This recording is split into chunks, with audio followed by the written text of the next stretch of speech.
marka hore ilaahay baa mahadle marka xigtana 20kii bishii labaad 2021 goorey saacaddu ahayd 18:49 PM waxaa jirtay dhacdo ka dhacday saldhigga booliiska Maxamuud Haybe taasoo dhex martay ciidanka booliiska saldhigga iyo gabadh la yiraahdo Ooda Garays iyo hooyadeed iyadoo social media ama baraha bulshada si xaqiiqada ka fog loogu buunbuuniyay ayaamahan aynu soo dhaafnay haddaba waxaanu bulshada u iftiiminaynaa xaqiiqada dhabta ah sida ay wax u dhaceen iyo sidii loo dhameeyey 20kii bishii labaad 2021 abaaro 18:49 gabadh la yiraahdo Ooda Garays iyo hooyadeed Suleeqa Cabdulaahi gaari Suzuki ah oo ay wateen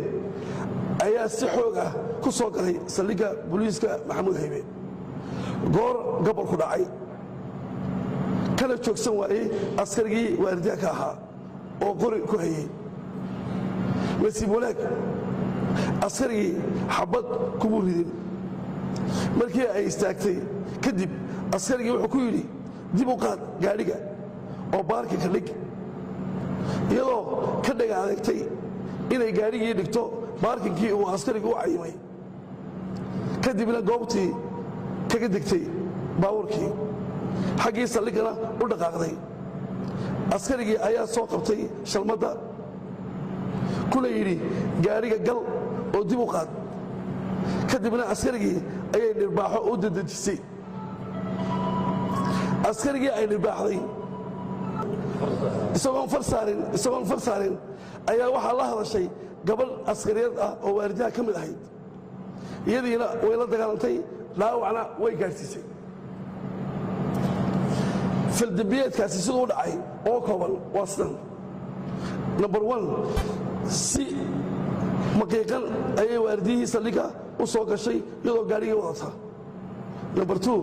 dib markii u qaad lagu yidhi way diiday gaadhigiina way ka degtay xaggii saldhiggana way u dhaqaaqday number 3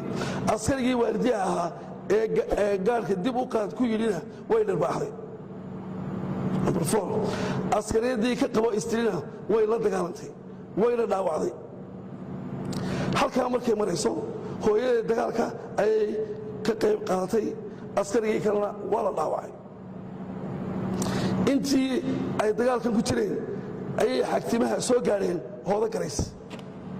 sababtaas ayaana keentay in la xidho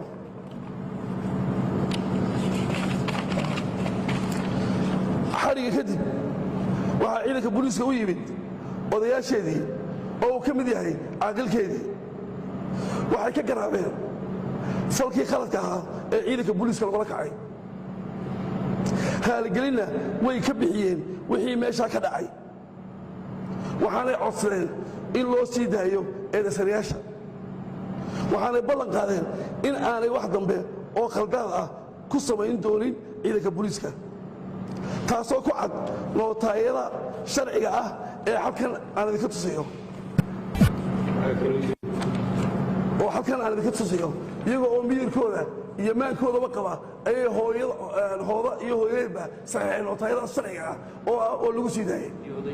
iyo odayadoodii iyo caaqilkoodii iyo waxgaradkoodiiba waxaa nasiib darro ah in ceebayn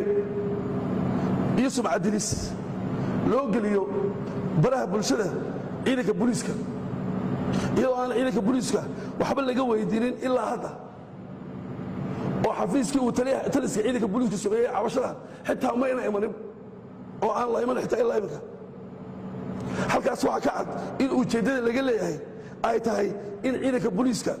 iyo bulshada colaad laysku geliyo cid kastaaba dabada ha ka riixaysay haddaba laga bilaabo maanta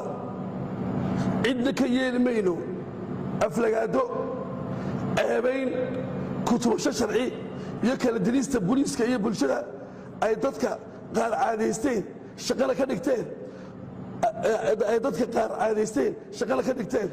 waxaana isla taagi doonaa sharciga iyo cadaaladda haddii ilaahay yidhaahdo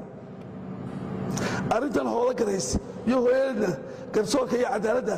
ayaanu horgeyn doonnaa haddii ilaahay yidhaahdo